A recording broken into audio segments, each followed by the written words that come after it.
everyone, welcome back to Crypto Basics.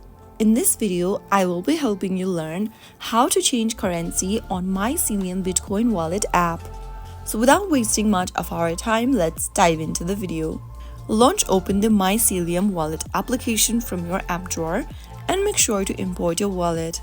Once you're inside this main home page, click on the settings button at the bottom right hand corner, which will then open up this menu from where you will need to tap on US dollar option under currency.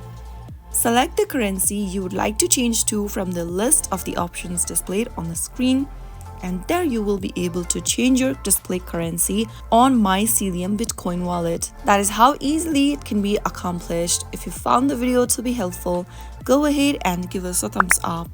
Don't forget to subscribe to our channel by hitting the subscribe button. Also press on the notification bell so that you'll never miss another upcoming upload from us. I will be back again in the next video. Thanks for watching.